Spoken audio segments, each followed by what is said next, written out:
Hello students, इस video में मैं आपसे एक और रिक्रूटमेंट नोटिस शेयर कर रहा हूं जो इशू किया गया है Delhi pharmaceutical sciences and research university. ये दिल्ली में है और ये मेहरौली बदरपुर रोड पर है। रिक्रूटमेंट नोटिस आप देख रहे हैं, नंबर दिया हुआ है स्क्रीन पर, और इसमें नॉन टीचिंग पोस्ट हैं काफ़ी, उनके लिए एडवर्टीजमेंट है ये। देखिए, सेक्शन ऑफिसर सबसे पहले है, सेक्शन ऑफिसर, उसके बाद है असिस्टेंट सेक्शन ऑफिसर, उसके बाद है असिस्टेंट ग्रेड 2, फिर है ऑफिस असिस्टेंट, उसके बाद technical assistant, lab technician, lab assistant, senior lab assistant, serial number 9 पर है जूनियर स्टेनोग्राफर, और फिर स्टोर कीपर और असिस्टेंट स्टोर कीपर। तो इसमें मैंने कुछ ही सिलेक्टेड वैकेंसीज ली हैं जिसके बारे में हम डिटेल में बात करेंगे। ये फर्स्ट पेज है एडवर्टीजमेंट का, और जैसा कि आप देख रहे हैं, इसका यूनिवर्सिटी जो है ये इस सेक्टर 3 पुष्प विहार MB रोड न्यू दिल्ली पर है, और वैकेंसी पोजीशन इसमें ग्रुप बी भी है और ग्रुप सी भी हैं, और इसकी डिटेल्स पर हम आगे देखते हैं। ये है असिस्टेंट सेक्शन ऑफिसर की पोस्ट कोड दिया हुआ है, ग्रुप बी में है ये। नंबर ऑफ वैकेंसीज 2 हैं और दोनों UR की वैकेंसीज हैं। एजुकेशनल क्वालिफिकेशन इसमें मांगी है ग्रेजुएट फ्रॉम रिकॉग्नाइज्ड यूनिवर्सिटी और इंस्टीट्यूट। उसके बाद 5 years relevant experience in level 4 central state government university R&D institution autonomous body PSU, और 5 years relevant experience in private organisation at appropriate level. उसके बाद है knowledge of computers and basic office software tools like Windows, Excel etcetera. Pay scale आप देख रहे हैं, पे level 7 है, और एज लिमिट है 18 to 35 years। ज़्यादा रिक्वायरमेंट नहीं है इनकी, सिंपल ग्रेजुएट चाहिए, और जो भी लेवल 4 पे काम कर रहे हैं 5 साल से वो एलिजिबल हैं, या फिर 5 साल का एक्सपीरियंस उनको प्राइवेट ऑर्गेनाइजेशन में हो और रेलिवेंट एक्सपीरियंस हो तो ज़्यादा अच्छा है। कोई अगर सुपरवाइजरी पोस्ट पर काम कर रहे हैं या सीनियर असिस्टेंट पोस्ट पर कर रहे हैं तो वो भी अप्लाई कर सकते हैं। नॉलेज ऑफ कंप्यूटर्स भी चाहिए। देखते हैं हम, ग्रुप सी की पोस्ट है ये, और इसको असिस्टेंट ग्रेड 2 कहा है उन्होंने। इसमें वैकेंसीज 3 है और तीनों UR की वैकेंसीज हैं।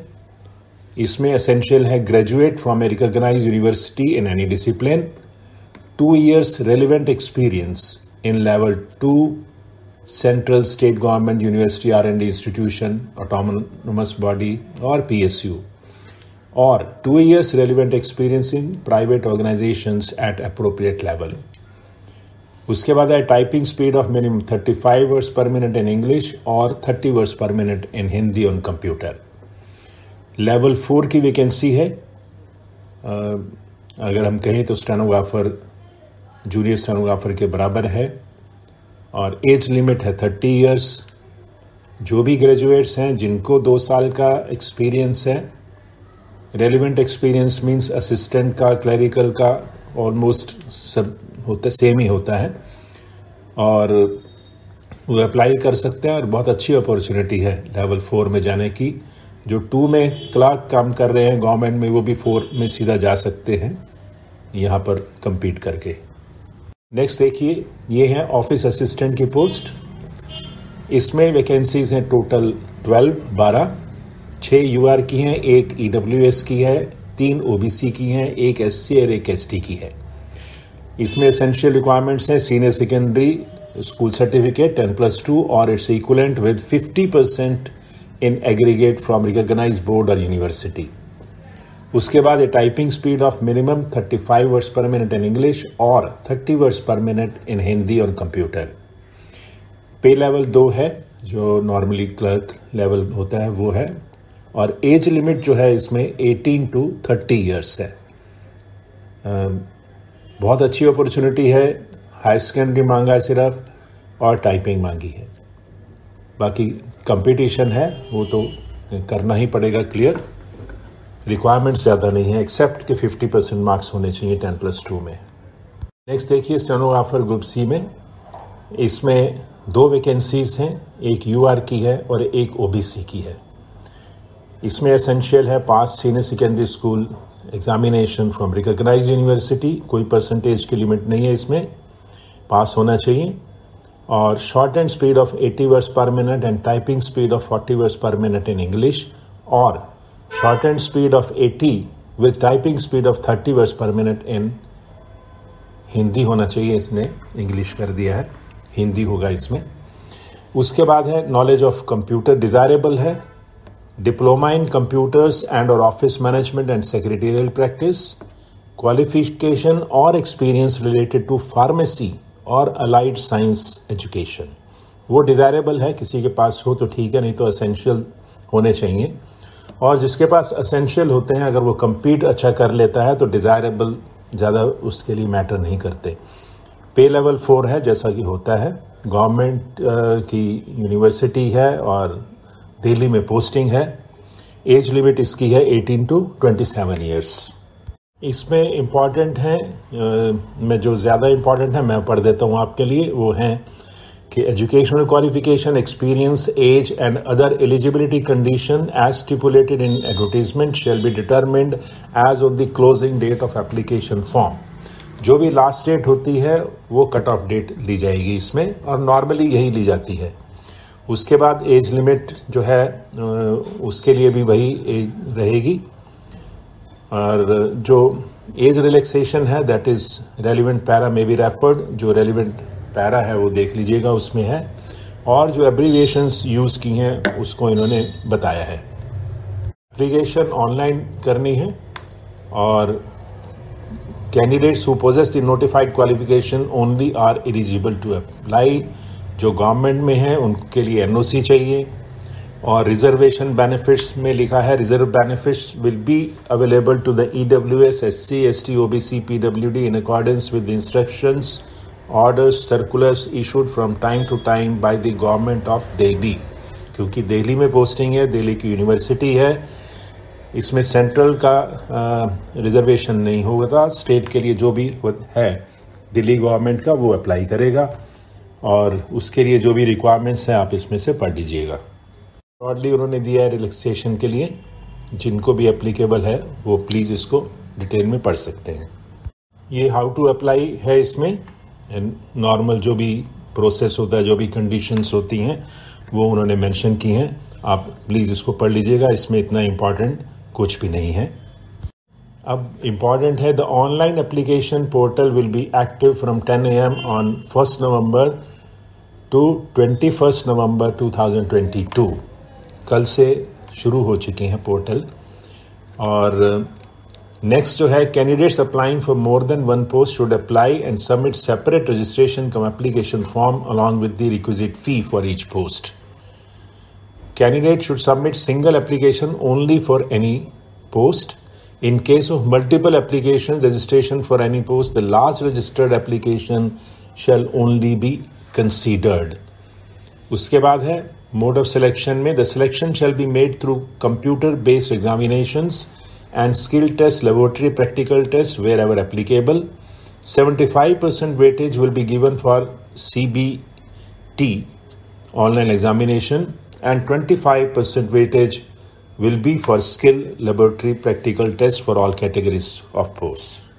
Examination के लिए लिखा है, the centers for holding the examination will be in Delhi NCR, which may be extended to other cities outside Delhi NCR in case large number of applications is received for any post. Naturally अगर viable होगा, जहाँ से ज़्यादा application आएंगी हो सकता है वहाँ वो consider कर लें। और इसमें और कुछ ऐसा इम्पॉर्टेंट नहीं है। Date of CBT will be notified in due course. बाकी नॉर्मल है, सब आप पढ़ लीजिएगा प्लीज़। अब देखिए एग्जामिनेशन स्कीम में लिखा है, syllabus of computer based test is given below. इसमें पहले सेक्शन ऑफिसर का है, उसके बाद असिस्टेंट सेक्शन ऑफिसर का है। जिसको जो रेलिवेंट है प्लीज़ उसको ध्यान से पढ़ ले, और उसमें सिलेबस एंड वेटेज और स्टैंडर्ड ऑफ लेवल सब दिया हुआ है यहाँ पर। असिस्टेंट ग्रेड 2 के लिए CBT 200 मार्क्स का होगा, 75% वेटेज होगी, और उसमें आएंगे quantitative ability, reasoning and intelligence, general studies, current affairs, GK, English, basics of computer और लेवल होगा ग्रेजुएशन का। ऑफिस असिस्टेंट में सेम 200 मार्क्स, 75% वेटेज। उसमें भी quantitative ability, reasoning and intelligence, general studies, current affairs, GK, English, basic of computers और ये level होगा 12th का। नेचुरली ग्रेड का डिफरेंस है, क्वालिफिकेशन का डिफरेंस है, तो लेवल का भी डिफरेंस होगा और टेक्निकल असिस्टेंट का जिसके लिए रेलिवेंट है वो पढ़ सकते हैं। देखिए जूनियर स्टेनोग्राफर के लिए सीबीटी 200 मार्क्स, 75% वेटेज। इसमें भी quantitative ability, reasoning and intelligence, general studies, current affairs, GK, English, basis of computer और 12th लेवल के हिसाब से होगा। बाकी स्टोर कीपर और असिस्टेंट स्टोर कीपर का जिसको एप्लीकेबल है वो देख सकता है। डिटेल्स दी हैं सीबीटी सिलेबस की, हर जो भी सब्जेक्ट है उसमें क्या क्या इंक्लूडेड है सब कुछ इन्होंने दे रखा है। एडवर्टीजमेंट में आप डिटेल में उसको पढ़ सकते हैं। Duration of CBT examination, name of the post देख रहे हैं, ड्यूरेशन सबकी दी है, जिसको जो रेलिवेंट है वो यहाँ से देख सकते हैं। सीबीटी में जो 200 क्वेश्चंस इन्होंने बताए हैं वो ऑब्जेक्टिव टाइप होंगे, 4 ऑप्शंस होंगी उसमें, and all questions shall carry equal marks, there shall be no negative marking. Skill test syllabus will be available on website in due course, वो बाद में बताएंगे वो। और सिलेक्शन क्राइटेरिया क्या, किस रेशियो में कैंडिडेट्स को बुलाएंगे वो भी इन्होंने दिया है। ये जनरल इंस्ट्रक्शंस है कैंडिडेट्स के लिए, इसमें ऐसा कुछ भी इम्पॉर्टेंट नहीं है। नॉर्मल कंडीशंस जो होती हैं, नॉर्मल इंस्ट्रक्शंस वही हैं, तो आप इसको ध्यान से पढ़ सकते हैं। ये लास्ट पेज है एडवर्टीजमेंट का और इसमें उन्होंने फीस के बारे में बताया है। For UR, EWS, OBC candidates और ग्रुप सी के लिए हम देख लेते हैं। इसमें एप्लीकेशन फ़ी है, प्रोसेसिंग फ़ी है, टोटल है 1200। और जो SC, ST, PWD हैं उनके लिए टोटल है 800। और ग्रुप बी में जो वैकेंसीज हैं उसके लिए हायर है, वो आप अमाउंट यहाँ से देख रहे हैं। उसके बाद इंपॉर्टेंट डेट्स जैसे मैंने पहले बताया 1 नवंबर से लेकर 21 नवंबर तक है। इसका लिंक मैं एडवर्टीजमेंट का दे रहा हूँ डिस्क्रिप्शन में, आप वहाँ से पढ़ सकते हैं, डाउनलोड कर सकते हैं, क्योंकि